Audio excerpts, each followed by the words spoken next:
believers. Of course, sa mga Christians sa church. In other words, tanang may isgulta na to sa entire book of Revelation is directly addressed to the people who can understand the things of God, people who have the mind of Christ, the church, the believers. It has nothing to do with unbelievers. So the message about judgment, the message about end times, for us to prepare. Wala na siya gihatag sa unbelievers. Bisan walihang pa nimo ang dili dato mga butang may tungod sa paghukom sa Ginoo. Kung walay paghikap ang Dios sa ilang kasing-kasing, dili kayo maniso ang ilang mga unang-una pagbati para sa Ginoo.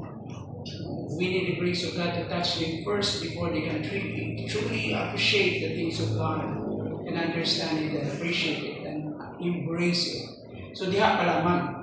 And so importante nga itong masabtan na siya kay maybe we are tempted to share these things dito sa mga tao na wala kasabot. Di niya po mo sila pwedeng hadlokon, no?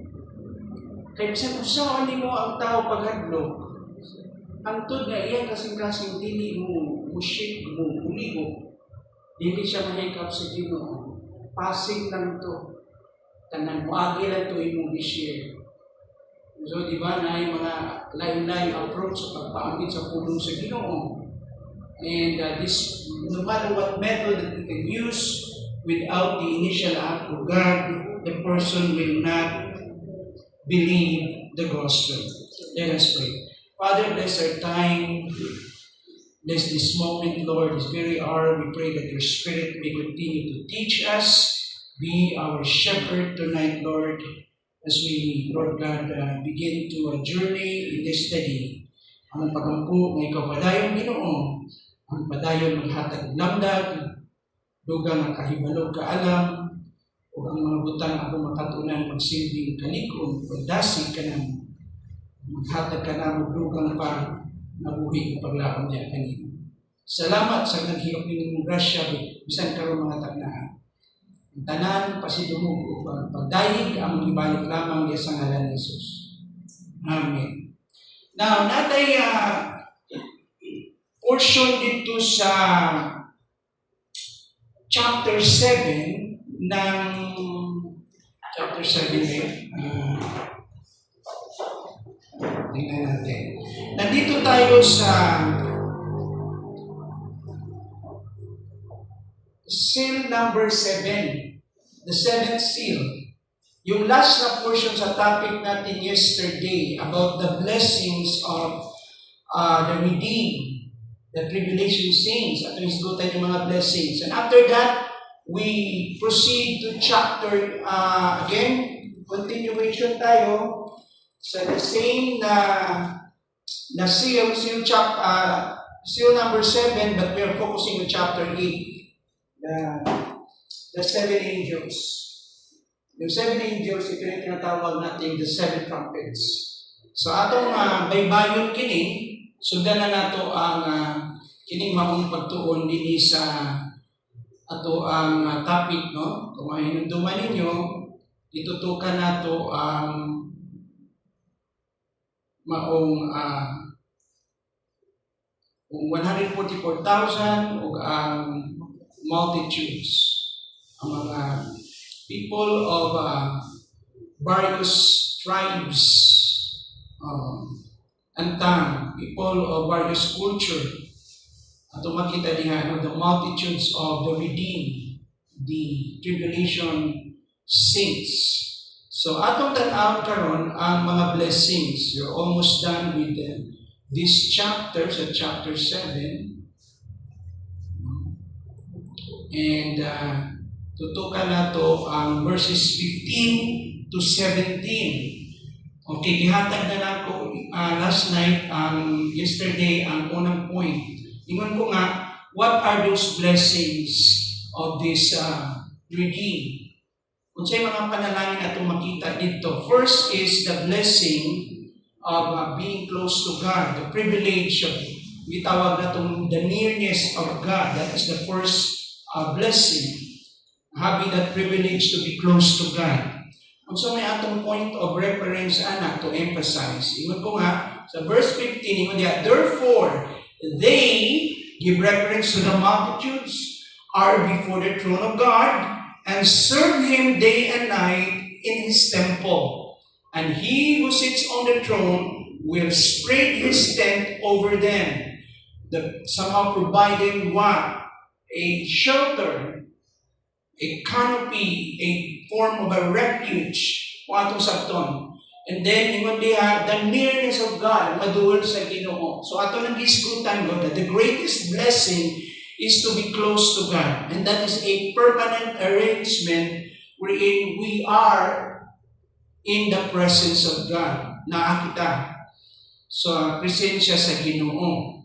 Mao ka natong gitan-aw. So the tribulation saints in verses 9 to 15, they are great multitudes of Gentile races, mga hintil kini sila. They stood before the throne of God and of the Lamb. They were wearing white robes, holding palm branches in their hands. They recognized by crying out that salvation belongs to our God and of Christ. They have come out of the great tribulation, so yung layer of situation. These are the people who came out from tribulation period. They have washed their robes and made white in the blood of the Lamb. They are before the throne of God and serve Him day and night in His temple. Manay makita nato diha. Another blessing atong makita sa ilaha is the protection. Safe in God's presence. God shelters them with His presence. Somehow the presence of God is a refuge to His people. They once lived through terror, persecution, and unimaginable suffering. During the time of persecution, gaagi sila niini. Puno sila sa makalilisan na mga nakahimtang o mga paglutos beyond our human imagination. Beyond that we could ever imagine the kind of suffering.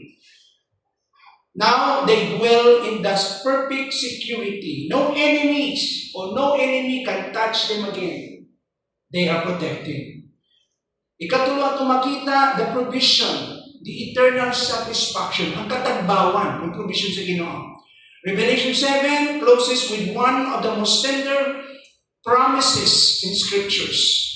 Sige mo dito, they shall hunger no more, neither thirsty anymore, and God will wipe away every tear from their eyes. Yun ang context nun.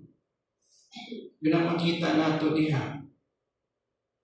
Sige, butang dini na sila kung saan magutom, dini na sila magpagkauhawan, o trapuhan sa Ginoo ang mga luha sa ilang mga mata. No more suffering, no more pain, no more painful or hurtful memories. This is the language, no? And the Lamb becomes their shepherd. Those who once suffered thirst are led to living waters. Those who wept now know everlasting comfort. They are now comforted in the presence of God. And those who endured the blazing heat of tribulation now rest in eternal peace.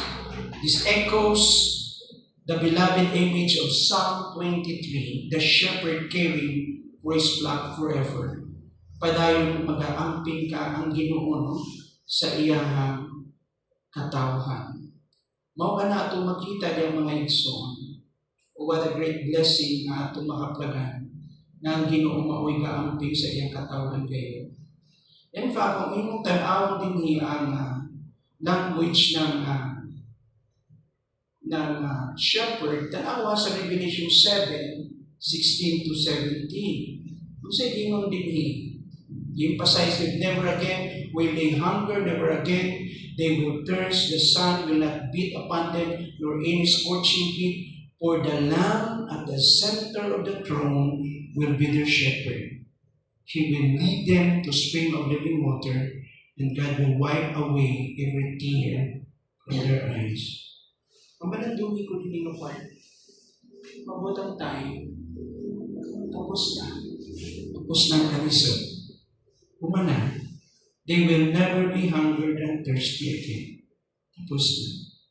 So Christ will be the shepherd. They will never be hungered and thirsty again. They will not be struck by the heat of the sun. Christ will lead them to springs of living water. God will wipe away every tear from their eyes. Ako lang siya i-emphasize ka na ito ulit sa una. Importante ni siya. Tingali karoon mo sa makita ka, mula sa mga Christians, sa mga believers, sabi na katungkol sa tribulation period. Let me imagine dito, daghang kang pain na iyan.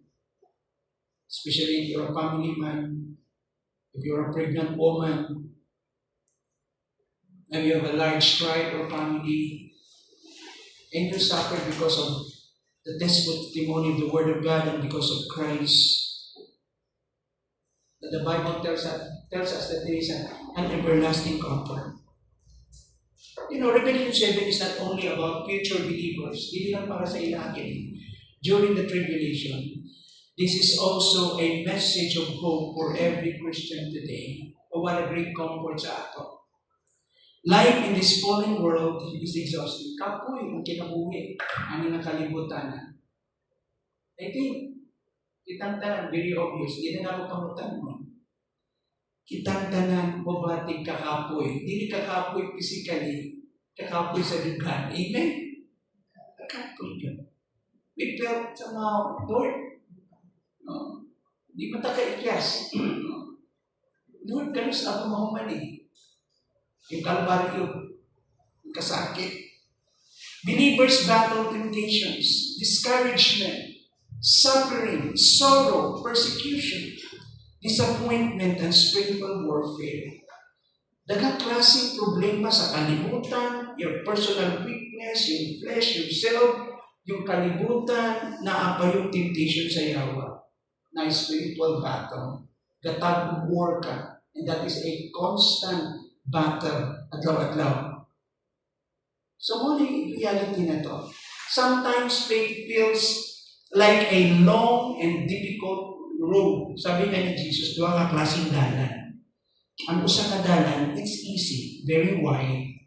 Many will, willing to go in that direction. It's easy, but that wide road is leading to destruction. But the path, the road going to heaven, is sometimes very challenging. It's narrow, isudusahay. There are challenges. Sometimes you feel that is a long and difficult road. But Revelation chapter 7 tells us, lift up our eyes beyond present pain and present suffering and point us toward eternal glory. Pag tanawin mo yung Revelation 7, this is a great comfort sa ato. Dili mag-end ang atong life. We will be in the presence of the Lord forever. The greatest promise of Christianity is not earthly comfort, not earthly wealth, not earthly success. It is the assurance that one day God's people will stand before His throne in complete joy, with purity, safety, and great victory. Mauna pala po sa panahon ang atong upauli kita.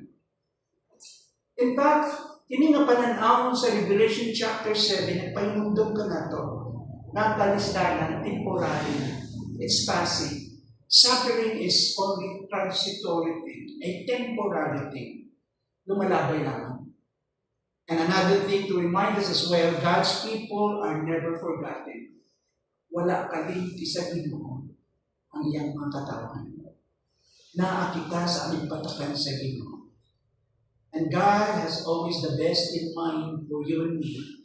Kitang tanan, wala kalimti sa Ginoo. Another thing to be reminded in this chapter 7 is that faithfulness will be rewarded. Guess what? Gitagaan sila sa Ginoo ng puti ni salina. A sign that they are victorious. Another thing to be reminded is that heaven is worth every sacrifice. Heaven is really worth of every sacrifice. Bahala na mag-isod tao sa akin. pero dili na igo ikatandi. The same line of message of St. Paul, our present suffering is not worth comparing.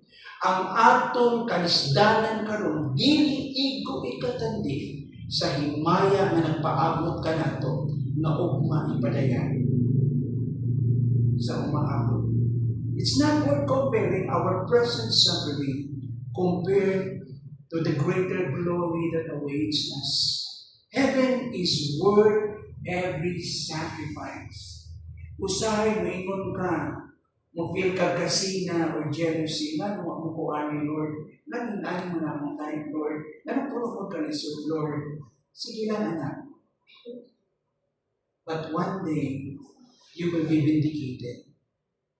The white robe, the palm branch, the throne, the living waters, and the weeping away of tears, all these promises await those who remain faithful to Jesus Christ. Revelation 7 calls believers to endure. Padayon lang. Kay mauni ang imong kapainan. Stand firm. Magpalig-on ka. And keep your eyes fixed toward eternity. The road may be hard, but the destination is glorious. Tingaling mo ingon ka, lisod. Lisod ang biyahe. It's very difficult. But, this is about your destination is what? Is victorious. Is glorious. Mao ka na ang atong kapaingnan na ison.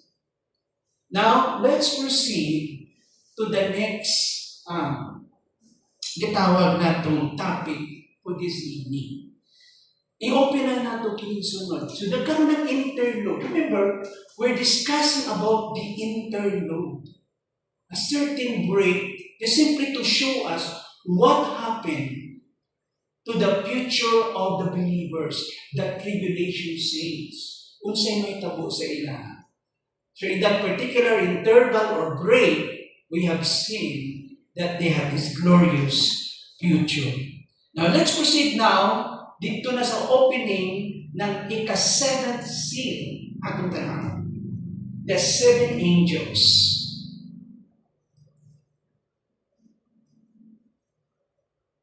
The 7 angels atong tanaw.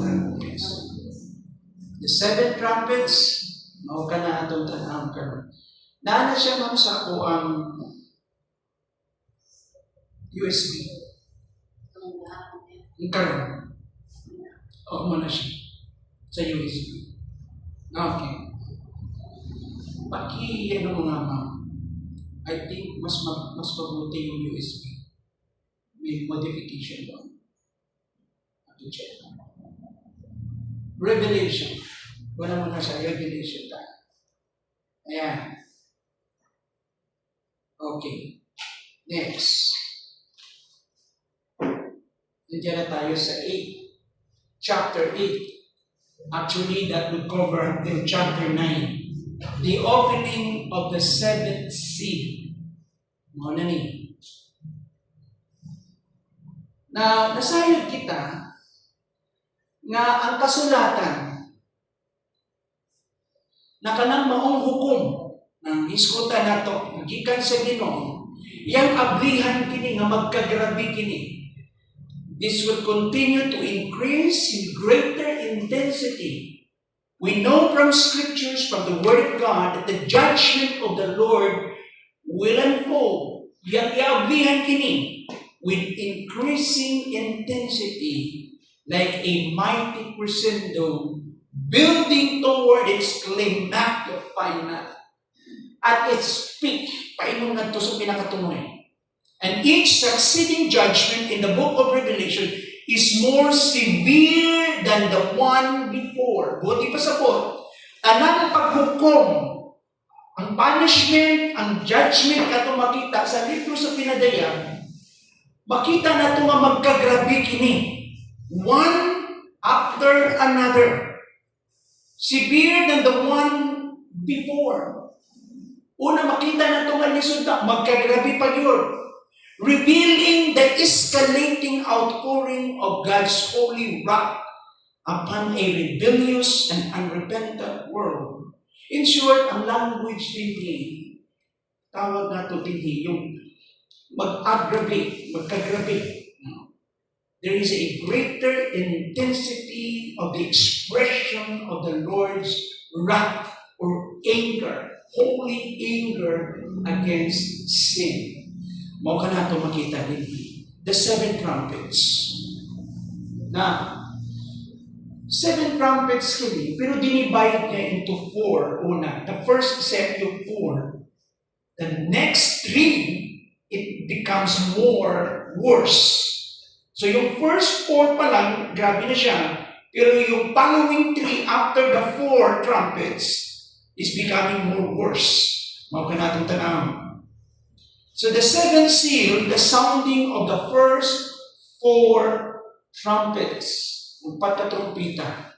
Muna ito makita din Now, allow me to read verse 1 of chapter 8. When he refers to Christ, the Lamb, when he opened the seventh seal, sa diagabyan niya ang ikapitong silyo, when he opened the seventh seal, there was silence in heaven for about half an hour. Try to meditate on this portion. Try to reflect on this portion. When Jesus began to open the seal, there was silence in heaven for about half an hour. Mao na ito makita niya. 30 minutes, absolute silence in heaven. Mga isipan. The silence before the storm, hinulong siya. Waiting for the final verdict, the final order. Silence before the storm.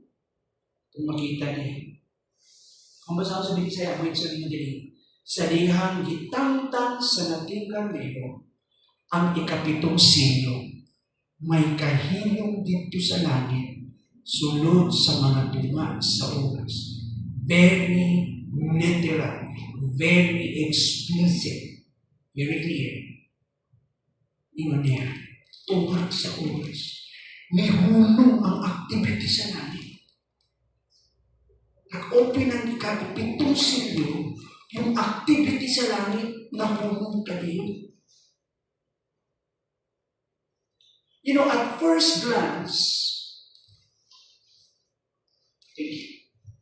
sa unang tanaw nimo, at first glance, 30 minutes may seem like a brief period of time. Magmumura siya. Yet absolute silence for half an hour is almost unimaginable. Why is that, Lord? 30 minutos hilong. Heaven is supposedly, it's a place of activity. Heaven is normally filled with continual worship, praise, and adoration. Ang langit, busy kayo. Normal sa langit, good. Itawag na itong limitless expression of worship, non-stop. Worship, praise, and adoration is given to God. Throughout the book of Revelation, heavenly beings ceaselessly proclaims God's holiness and glory. Sa Revelation 4, 8-11, chapter 5, 11-14, and chapter 7, 9-12, we can find here this activity of unstoppable, umino na itong non-stop kind of expression of worship. The worship never stops. Countless of angels worship before His throne and redeem, saints magnify His name, day and night, walay hunong. But try to imagine, pag-open ang ikapito nga silyo, ni hunong ang tanang activity for about half an hour. Then suddenly everything stops. No songs of worship, no praises, no adoration. Stop na. No songs, no praise, no voices, no movement. hilom tanan. The vast courts of heaven fall completely silent. Hilom kaayo for about half an hour. Imagine mo yan, kaliklikon mo. O kini maong kahilom mga igsoon, dili ni kahilom na kalinaw. Oh, a time to relax and rest. No, this is not the silence of peace or relaxation. This kind of silence is the silence of awe and dread and anticipation and holy reverence before the outpouring of God's final judgment. Tanan ko gaulat. Tanan nakapokus. Anong sasabihin ng Diyos? What is the final verdict? Hilom kaayo mo. Tanan hilom kay way gali mo. All the angels, the 24 elders, the multitudes of the saints, tanan. Ang tanan nasa langit, tanang activity, punong for about half an hour. So all heaven stands in stunned anticipation. Kahulungan din sila. As the judge of the universe prepares to unleash the trumpet judgment upon the earth, it is the calm before the storm, the stillness or peace before the thunder, the dreadful pause before divine wrath falls upon an unbelieving world. Hilom kaya. It's like the entire universe is holding its breath in silence. Walang tibok. Kalibutan bang entire universe iyang gipugan na yung paginawa. Hilom siya. Waiting for this moment. Kanus asa ginubuyan ng iyang paghukom. When God's judgment will break forth like a storm upon the earth. Hilom tanan. Makita ba nato kining reference sa Old Testament, of course? Kining kahilom. Alam mo, yung language bitaw ng Bible sa Revelation, pag ang Diyos mo communicate, na siya yung reference kanunay. Para matagaan ng idea sa gustong buhaton sa kita. Kung inyong tanawon ang Book of Habakkuk, this solemn silence fulfills the spirit of the passage such as Habakkuk chapter 2 verse 20. Ano sabi ng Habakkuk? But the Lord in His holy temple, let all the earth keep silence before Him. So Zephaniah chapter 1 verse 7 declares, be silent in the presence of the Lord God, for the day of the Lord is at hand. The day of the Lord, the day of the Lord's judgment has come. Be silent. Ito yung buti pa sa the silence of heaven. The silence of heaven serves as a divine announcement. Nagisbot yun sa usakan, pag-anunsyo, pag-deklarar sa Diyos that the day of the Lord is advancing towards its climax. Or another way of saying, it is like a solemn announcement. This silence is like a solemn, a serious announcement, signaling that God's final day of judgment is drawing near in its peak. Abot na sa tumoy yun. Magpasabot ito na. Panahon na. This is now the moment, this is the time to express His judgment. You know, kini nga illustration to help us understand yung significance ni inyong image or picture. Imagine sa isang courtroom, naka sa isang courtroom, na ikaso-kaso ba? Yan ay while yung pinaka-high profile, no? Pinaka-inilago dito sa trial, has reached its final moment, yapot sa pinaka-final nga, gitawag na itong time or hour. The evidence has been presented, kompleto ng tanang ebidensya. The arguments have been ended, tapos ng tanang rebuttal, tanang discourse. The courtroom once filled with voices and activity and suddenly becomes motionless and silent. Hilom na. After all, sa mga interaction, palitan, sa prosecution, o sa gitawag na defense panel, makita natin, then, after they reach that point, that, the verdict, they're waiting for the verdict, yung pinaka-final na statement, then, suddenly, there is silence. A silent. No? Suddenly becomes motionless, ulay kaliho, and very silent girl. Hilong kaya.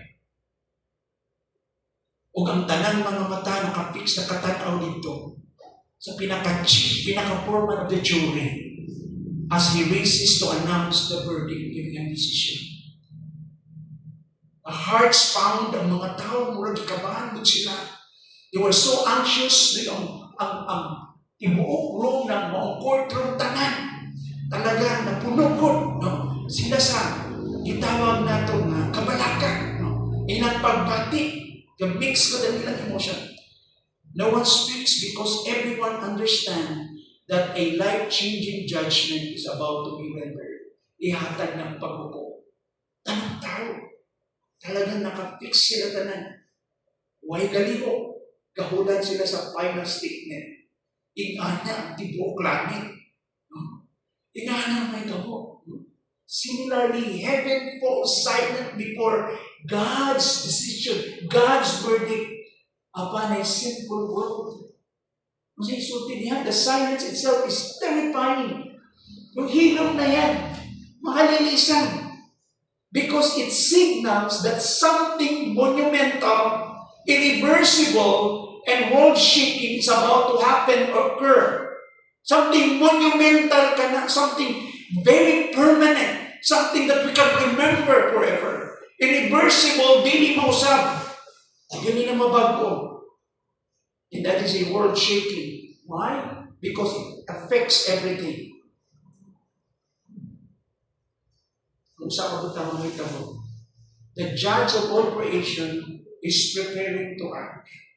And all of heaven poses in reverent anticipation, tanan nagkahunong lang sila, kauban ang pagtakot nila, ang respeto nila at ubangan sa Diyos, o samtang sila gahulan before His righteous judgment is revealed bago ipadayag ang iyang paghukom. The silence of Revelation chapter 8 verse 1 therefore is not empty silence or shallow silence, but it is pregnant with expectation. Puno kini, busog kini, puno kini sa pagpaabot. It is a solemn or serious silence or stillness before the trumpet blush, the sacred pose before divine justice descends, the fearful calm before God's judgment sweeps across the earth with unparalleled power and certainty. Dili kini usa ka hilom nakalinaw ingon ko. Kini nakahilom uban ang makalilisang kayo. Makahadlok ng pagpaabot, balaan na pagtahod sa Diyos at tubangan sa Diyos sa dihang bago niya iula ang iyang katapusan ko. Okay, so we have enough references to explain yung silence na yun. We have enough references to explain the biblical references. Now, at this point, I would like to emphasize that the justice of God's honor is vindicated. Ang hustisya sa duog sa Ginoo, igsoon, ay muing mo natong mabindicate na. Ibut pasabot, ito na yung time na luwasod sa Ginoo ang iyang dumog, ang iyang hustisya. Makita natin mga igsoon, the justice of God's honor is vindicated.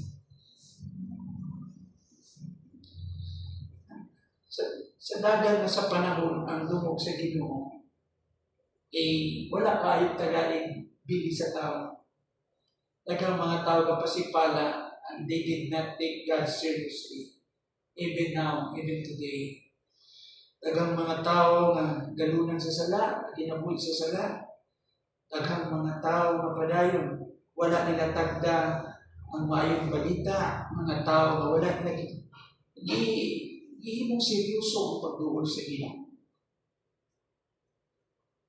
But this justice of God's honor is vindicated one day. Ano ang verse 2? And I saw the 7 angels who stand before God, and to them were given 7 trumpets. Muna nakita niya dyan. Sabi niya dyan, nakita ko 7 ka anghel na nagbarugatubangan sa Diyos. O gado na sila 7 ka trumpeta. Kitagaan sila 7 ka trumpeta. Tanawang verse 2 niya, nagsuon, nakita ko 7 ka anghel na nagbarugatubangan sa Diyos. Kitagaan sila 7 ka trumpeta. The trumpet judgment are significantly or importantly more severe than the seal judgment. Pasabot, katong unang mga silyo, ang unang silyo, ikaduha, hangtod niabot sa ika-unong nga silyo, nag-express na kato ng paghukom sa Ginoo. Pag-abot sa ika-7 silyo, mo'y pag-abli sa 7 ka trumpeta. Ang 7 ka trumpeta o ang trumpet judgment, mas importante kini siya, kay kini mas grabe siya ikumpara sa paghukom sa Ginoo dito sa mga silyo. In other words, the trumpet judgment is more worse, more severe than seal judgment. While the seal judgment introduced God's divine chastisement upon the earth, the trumpet judgment intensify that judgment on a global scale. Kung makita nato ang seal judgment, ipakita dito paghukom sa Ginoo, no? Ang iyang pagdisiplina sa kalibutan, iyang paghukom, paghatag ng punishment dito. Ang gibuhat ng trumpet judgment, iyang gipalapad ang scope, yung extent, is in global scale o mas grabe siya. The first 4 trumpets release God's direct judgment upon the natural world. Na, balikon ko. Ang unang 4 katrumpeta, gi-release din ang paghukom sa Ginoo direkta dito sa kalibutan, into the natural world. Kung sa'y giigo din ang yuta, the earth. Number 2, the seas. Number 3, the rivers. Number 4, the springs of water. And number 5, the heavenly bodies. But pasabot ang giigo ni ang natural world. But in this case, is more in a bigger scale. Ang 4 katrumpeta. Mao ka na ito makita din ni Maison. Ako basahin ng verse 10. Another angel who had a golden censer came and stood at the altar. So gawa sa 7 ka anghel nga nagpupot o trumpeta, magitagaan sila trumpeta, nakita ni John nga aduray usa ka anghel usa. O kining mao nga anghel, nagpupot siya kung saman. Golden censer came and stood at the altar. Diyan yung censer, butangan o kung saan? Incenso. And symbolic of the expression of prayer. No? A sweet aroma before God. At kung makita dato diha, nagdala siya o golden censer. Ako basa ng verse 3. Laing anghel nga may dalang bulawang sudlanan sa insenso ang miabot o mibarog at ubangan sa bulawan nga halaran. Makita nato diha no, in the golden offering. Bulawan nga halaran. Gihatagan siya daghang insenso aron idugang sa mga pag-ampo sa kanang katawan sa Dios o ihalad dito sa halaran nga diha atubangan sa trono. Kasi dala sa anghel yung insenso o kini dala-dala ni ini mga insenso ang dugang nga mapag-ampo sa tanang katawhan sa Dios. Ang mga pag-ampo sa katawhan sa Dios gihalad ngadto sa halaran at tubangan sa trono. Ang mga pag-ampo sa mga gibalaan. Mo kaniyang dala. Di mo tanaw, naghisgot siya din judgment. Mga trompeta, din naghisgot siya og anghel nga dala og bulawan na sudlanan sa insenso. Mao ka na makita nato no? Sa Old Testament na siya reference sa time ng tabernacle o sa time ng temple, makita nato yung golden altar, makita nato diha mga simbolo, no? Na naa siya a reflection of the real thing in heaven. Tinuod na image sa langit. Sa verse 4, the smoke of the incense together with the prayers of the saints went up before God from the angel's hand. So, dinhi ang mga pag-ampo sa mga gibalaan, iabot nga tutubangan sa Ginoo. Pinagi dito sa maong gikuptan sa anghel, sudlanan sa insenso. Ang aso ni niabot sa presensya sa Ginoo. Niabot na to sa trono sa Ginoo ilang mga pag-ampo. Mao ka nato makita sa verse 4. Now, verse 5. Ingon diha, then the angel took the sincere. Listen to this. Pagkahuman ni Ana, naay usa ka angel diri. Then the angel took the sincere filled with fire from the altar. Try to imagine. Yung butakan bitaw ng insinso, para musigan ng insinso malanay na sa ibutangin mo. Naa siya'y? Kasi ibutang dito para matunaw ng insinso. Naibaga. Na siya ibaga. So then, the angel took the sincere filled filled it with fire. Gipuno niya kung kalayo. Gikan sa altar. So, gikuha ng kalayo, gikan sa altar, and hurled it on the earth. Very symbolic siya, no? Iyang giyabukin dito sa asa. Gitrow niya sa asa. Giula sa yuta. Kung sa'yo nahitabo. Kung sa'yo epekto, ito na. Very symbolic siya. But this is about judgment. Pag-abot mo sa verse 5b, and there came pearls of thunder. Naayun sa man. Ha? Kila. Naay dagugdog. Rumblings, flashes of lightning, and earthquakes. So naay kilat, naay dagugdog, o naay linog. Muna epekto nun. Notice yung ibig sa langit, kung sa epekto niya. Kasi kung sa may igon din ang yuta kalimutan. So ang karamang linog. Naikilat kusugan na kilat, o niya yung flash of lightning yung kilat, niya na thunder, niya na linog. O ka na. Nausahay mga eksod dito pa lang, malisan na ka. Kanak pa lang. Tanawag dito sa Bisaya, kung niya gikuha sa anghel ang sudlanan sa insenso o gipuno niya kinig kalayo, gikan sa halaran o ginabog kadto sa yuta o dahil sipa kaayo ng mga dalugdog, kilat o linog. Muna epekto. Pagkamon sa nita po. Verse 6. Then the seven angels who had the seven trumpets prepared to sound them. Ito na. Ayon ang 7 ka mga anghel na nagkupot o trumpeta, nangandam na sila sa pagpatingog ni ini. Kada usa ka tingog sa trumpeta, nag-express ka ng paghukom sa Ginoo. Ngayon iulat din sa kalibutan. Muto introduction. Sa introduction, what do you think, guys? Anong klaseng prayer ng mga saints, nagikuha ng angel, nag-i-offer niya before the throne of God, and God listened to their prayers. It was accepted by God. Anong klaseng content sa prayer yun? Remember the saints, way back in chapter 6.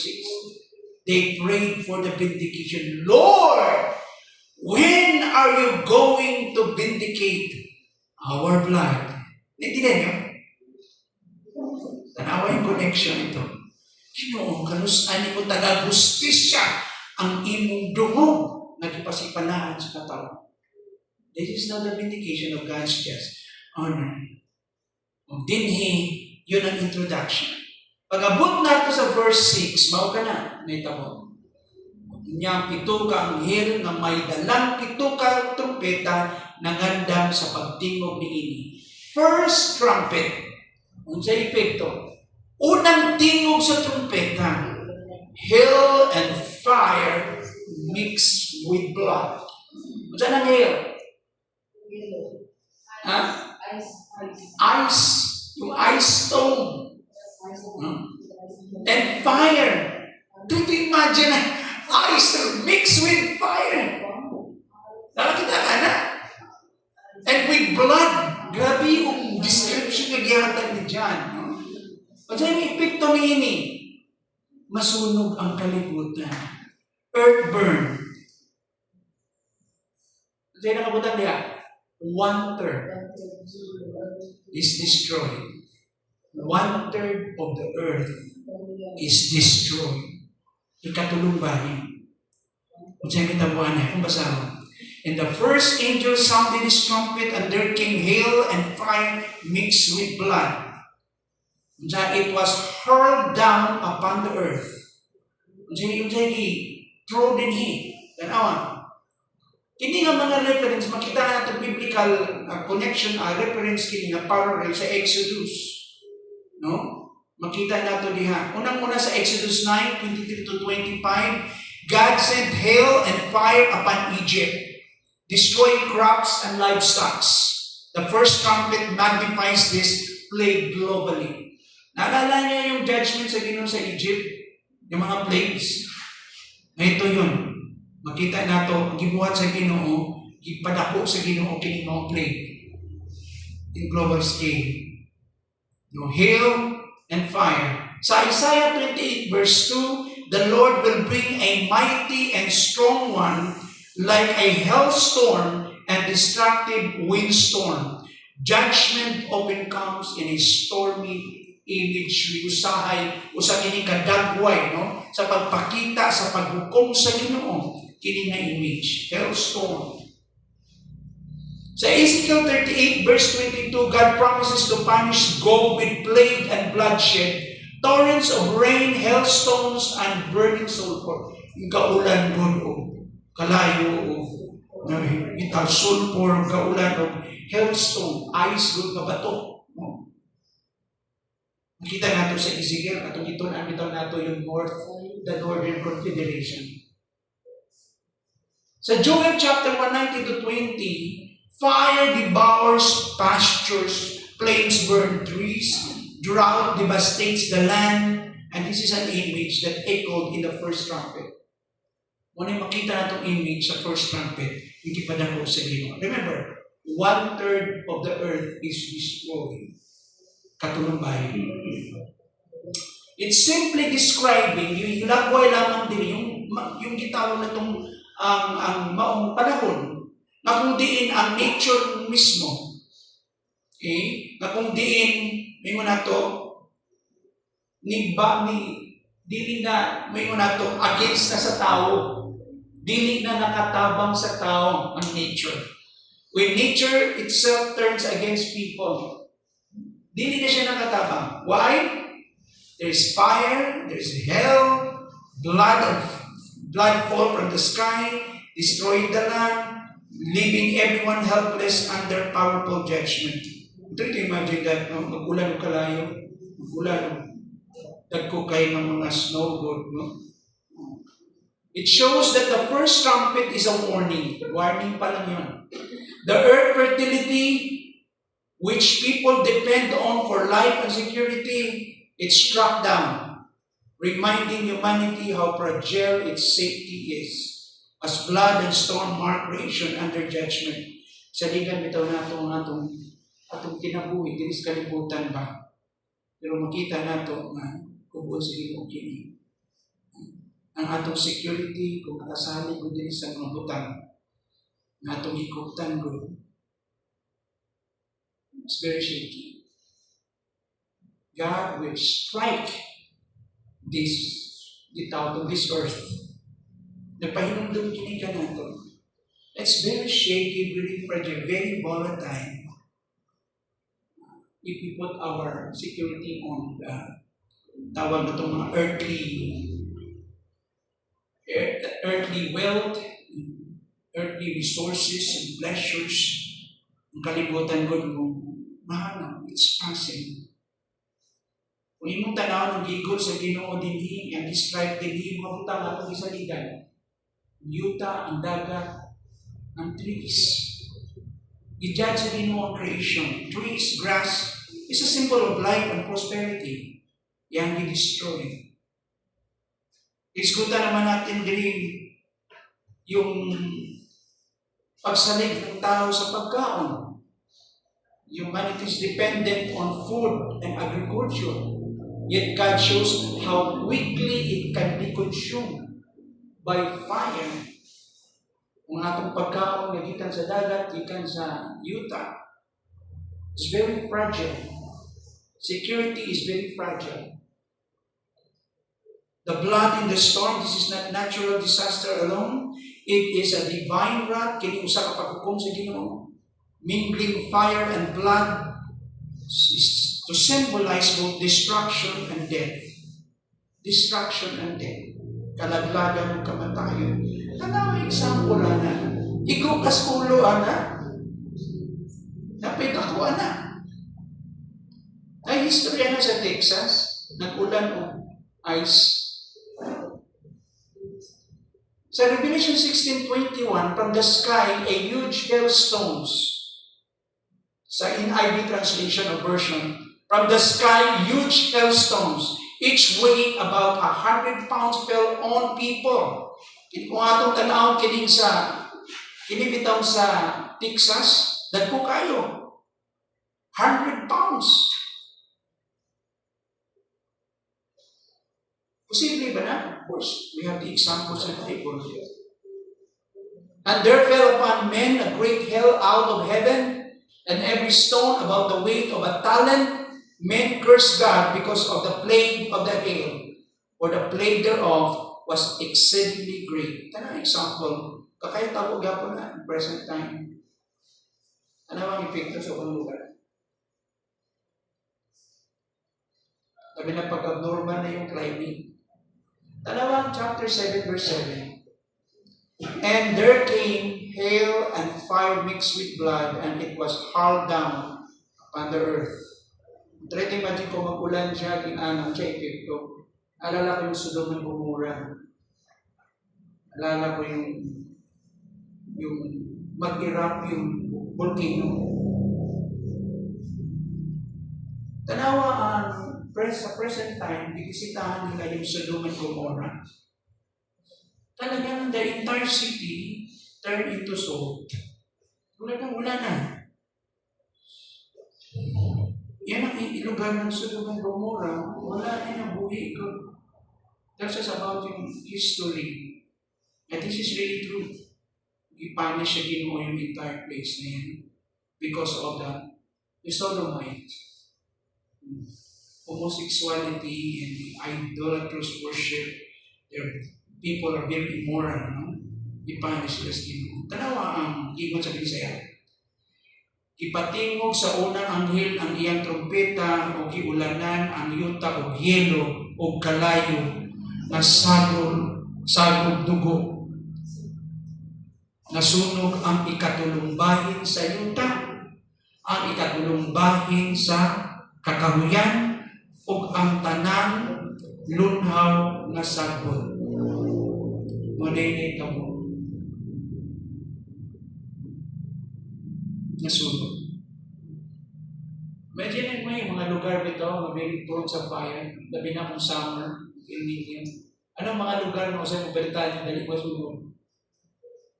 And baga kayo mga forest minsan sa Australia, sa ibang mga lugar, balitaan na namin kung nagkaroon ng wildfire dito, tungod lang kay trigger lang yung laya kay nga dahon bitaw. talaga nasunod at tibok lugar. Yes, yung mga previous years na sa California ba yun? No? California? Dagang mga balay, kundi yung mga artista sa Hollywood. Yung mga balay nila dito, nakasunod. From the siya ng lugar, labi na gusto ng hangin, pwede mo ignite o kalayo ba? But going back, ang siya epekto na 1/3 good sa yuta masulog mga igsoon. Dalawa, the third of the tree were burned up and all the grass was burned up. Diyan kaunod sa mga mananap. Yung mga forest niya na. The result, therefore, a third of the earth burned up, third of the trees were burned up, and all the green grass was burned up. Sige, tudlo, ani. Makalilisan kini, ha?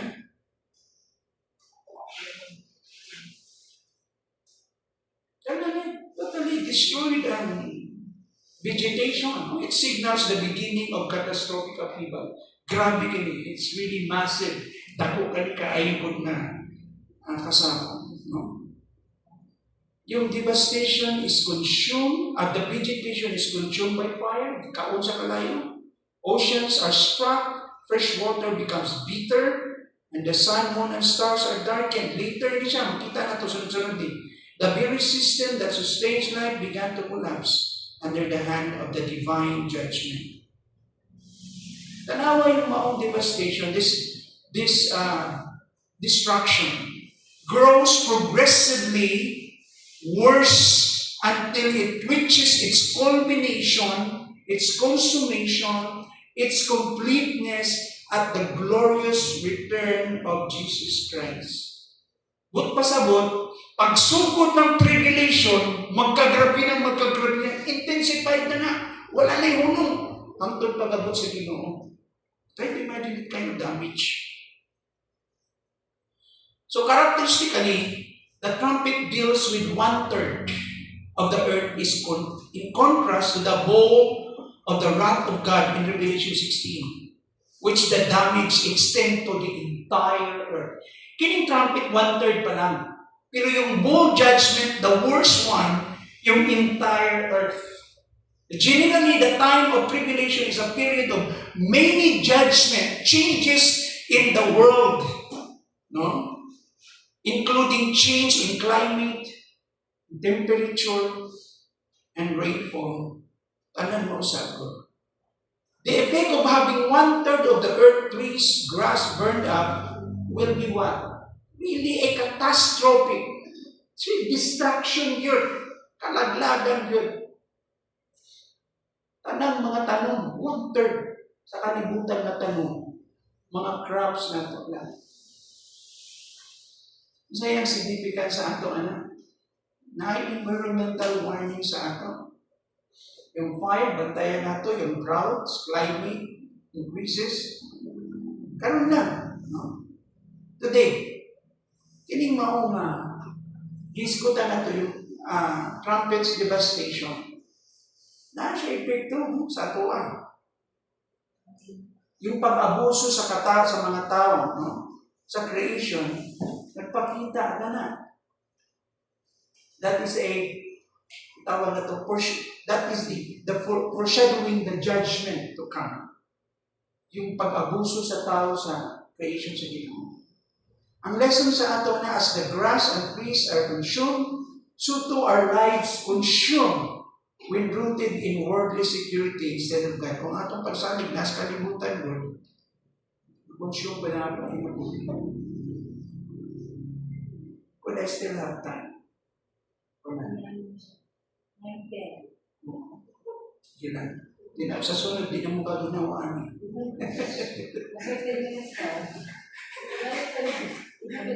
Sa sunod, di na mo maginawa.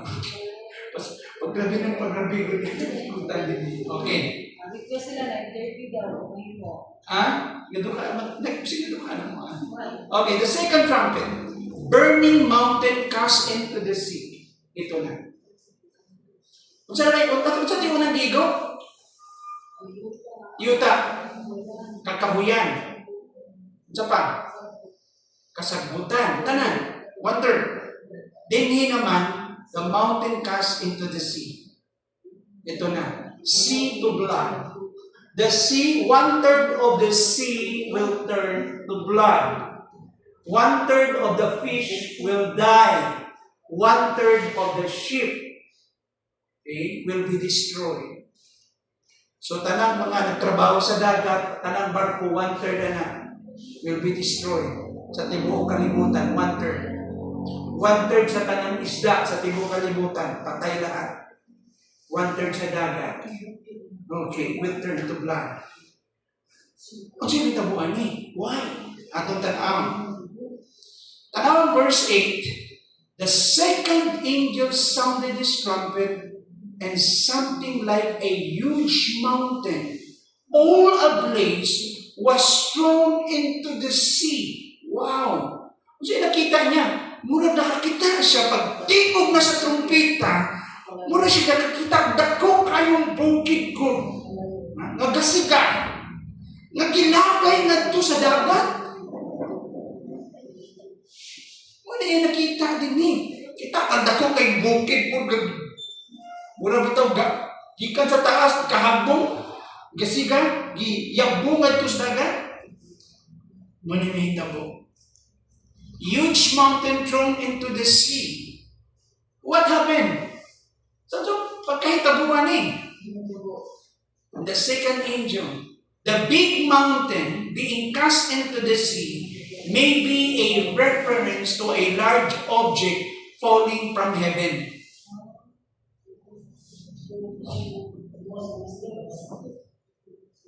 Maybe dako nga object siya na nahagbo gikan sa langit.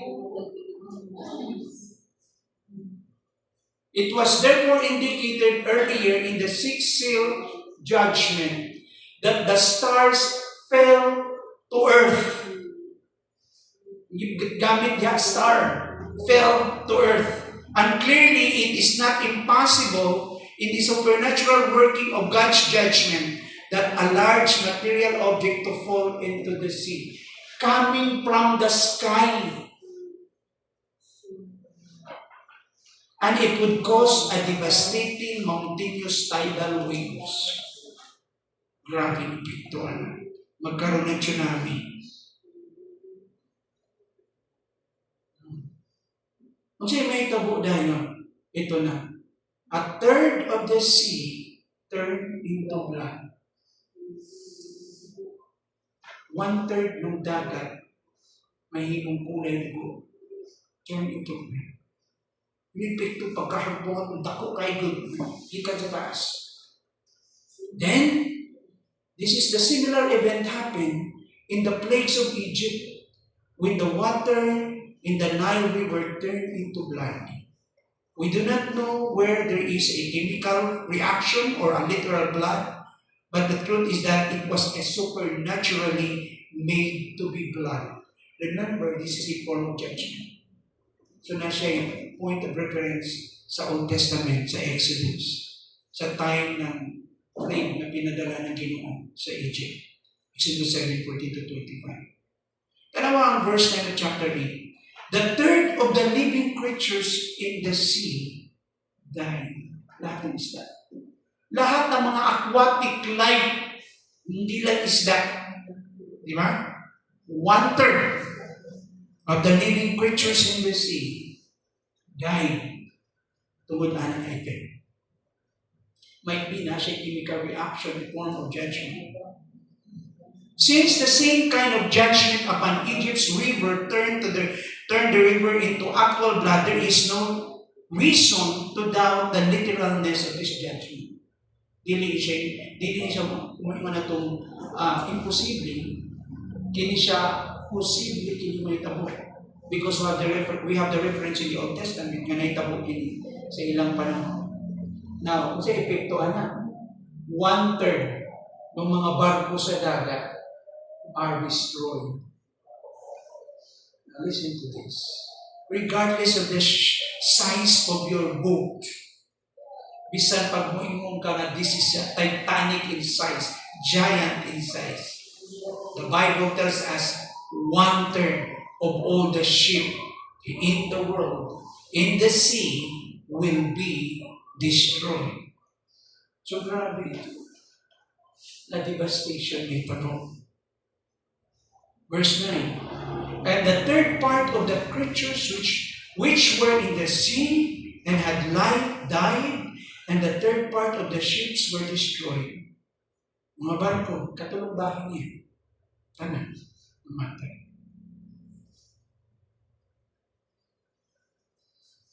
Napa mo? Patunggalan ta diri. Napa? Ito sa ikatulong. Bulan eh. The third trumpet, ito na. Humanang ikaduhang anghel. Ari na ta sa ikatulong anghel. Anong tawag niini? The star wormwood poisoning waters. Remember, 1/3 sa earth, 1/3 sa sea. Nakita nyo? Oh, karon. Ito na. Ay ikatulong. 10 to 11. Ingon din.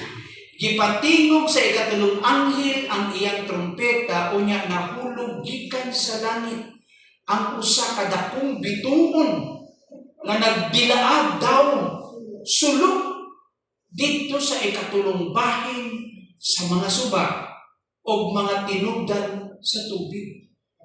Notice, ang ikatulong, saan siya nakapokus? Sa mga fresh waters, dito sa suba, sa mga rivers, o dito sa gitawag natong mga bukal, yung source ng tubig.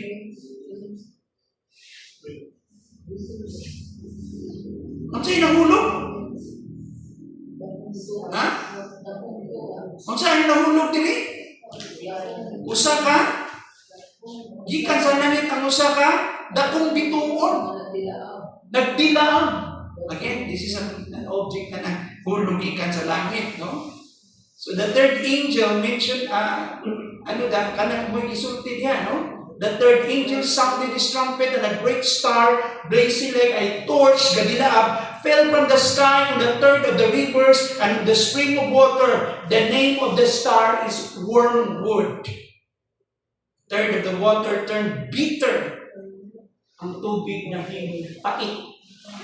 And many people died from the waters that had become bitter. Try to imagine ito. Na-poison yung tubig. Na-poison ang tubig. This trumpet introduced a falling star, not a celestial body in the scientific sense, but a symbolic agent of judgment. Saan ibuhat ginawa nyo? Natural mo. O ang tawag ani wormwood. Diyan pasabot ng wormwood? Bitterness. Pait. So the star poisons rivers and springs, turning life-giving water into death-bearing poison. So ang tubig nga naghatag og kinabuhi karon maghatag og kamatay, mupatay, because it becomes poison. O may natong naka-poison na ano na siya, contaminated na siya. 1/3 of the water, okay, is being poisoned. Turned into what? Bitter. The star falling down from sky was a large object, no? Object naturally blazing as it's entered the atmosphere and apparently or clearly having a chemical that made the water bitter. But of course, dito ng kinis scientific, this is judgment and this good talaga. Yung punto, ginuungan. Nasa yung reference sa Old Testament na. Naganda mo reference sa Old Testament na. The star is called wormwood. Ano yung mga reference? According to Jeremiah chapter 9 verse 15, therefore, this is what the Lord Almighty says, see, I will make these people eat bitter food and drink poison water. And that is called wormwood. Is a symbolical symbol of divine judgment. Mentioned here in the book of Revelation.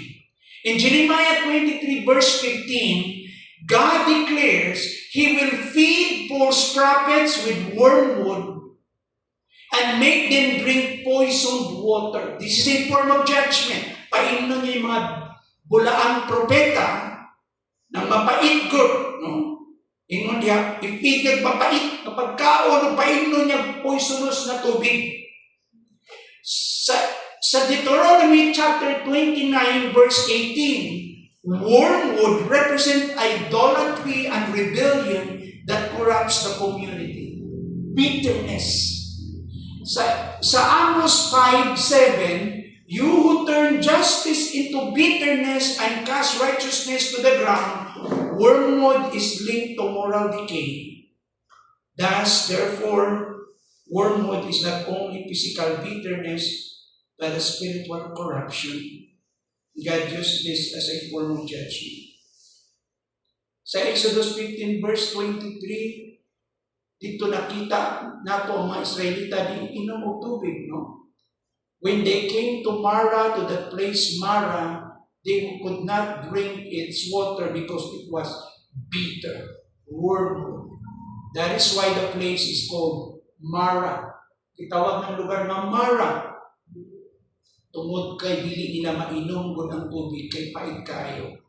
Sa verse 24 ng chapter 15 ng Exodus, so the people grumbled, nagligramo sila kay Moses, saying, what are we to drink? Unsa may imno na mo? So verse 25, then Moses cried out to the Lord, and the Lord showed him the piece of wood, and he threw it into the water, and the water became sweet. There the Lord made a decree and law for them, and there he tested them. Isulayan sa Ginoo sila. Revelation chapter 8 verse 11, the name of the star is wormwood. A third of the waters turned bitter, and many people died from the waters that had become bitter. You know, yung word na wormwood is also a plant. Makita natin. Mapait siya. Yun ang language na gusto i-communicate. Pero actually, ang truth din i-poison sa Ginoo ang tubig. So, ang mga tao sa kalibutan, di sila nakainom. So, there will be a limited supply of water. Try to imagine that. Try to imagine the description. Una-una, na ang mga suba, na kaniadto, nagdanag o nagdanag sa kinabuhi, karon nag-awas sa kapaitan. Ang mga lupyo na nagdali sa pag-inom, apan ang tubig nakapasakit sa ilang tutunglan. Ang mga bata naghilak samtang ang tubig na kaniadto makapahupay karon makapasakit. Can you imagine that? 1/3 lang. Ang 1/3 gold sa tubig, tanan, na poison. So asa ka mo source ka mo? Mas mahal pa sa fuel, sa crudo karon ang tubig. Mas mahal pa sa gasolina o sa mahal pa sa gasolina o sa diesel. Ang mga tuburan na nagbuhi sa mga kaliwatan, karon nagdalag kamatay. Nagsalika na source sa tubig, in literal na poison. Ang yuta nag-agulo, mga tanom nagkalaya, ug ang mga tao nagkalisod sa kasubuan. Ang bituon nga nagdanag sama sa sulok, nga nahulog gikan sa langit, mao ang timaan sa dakong katalagman. Usa ka nagbilaab nga mensahero sa paghukom, nga nagpag-og sa tinubdan sa kinabuhi, ngadto sa tinubdan sa kamatayon. Yung source of life, yung water becomes the source of death. So meaning will die. Will be poison. Remember, 1/3 ng tubig. Kaya nakita na ito, 1/3 ng yuta, 1/3 ng dagat, 1/3 ng tubig. Puro 1/3 siya, kita ko din. Yung mga kinimagyan na ito. And, di lang kukutong mga iso. I will continue this sa ika-4 na trumpet. Ika-4 na trumpet. So we'll stop. Is that all right? Pero mga igsoon, ayaw ko mag-end with a negative note. Sa atong mga Christians, dili ta angay malisa. Dili ta angay mahadlok. Kung dili, angay ta nga magpasalamat sa Diyos. Nga naman, tungod kay giluwas na niya. Kini tanan, expression kini ng paghukom sa Ginoo sa kalibutan. And we are not part of it. Angay ta magpasalamat sa Ginoo for such blessing. Magampo kita. Salamat Ginoo sa imong grasya, salamat sa imong gugma, sa mga butang among gisgutan, labi na sa unahan Ginoo, among pag-ampo Diyos, nagarutak na at tagay kami sa higayon, na dili na muusikan ang panahon, na Lord, we will invest our lives for eternity, Lord. Pinagi sa pagpangalagad kanimo, sa pagdalag mga kalag sa imong tiilan. Help us, Lord God, to be a bridge, Lord, to share the good news, to bring people to Christ, to help them see, Lord, that there is hope in you, and to warn them that there is a coming judgment. Among pag-ampo, Ginoo nga ikaw padayon, magatabang ka namo. Padayon, magsugod sa among mga mas kinabuhi, nato sa mga tao sa among community. Help us, Lord God, to be a positive witness for you, Lord. Kaluoy padayon ng mga tao. Salamat usab sa lugway ni mong gihatag ka na. Kadaugan mo tagad. Kini mong pagampo sa ngalan ni Jesus. Amen. Amen.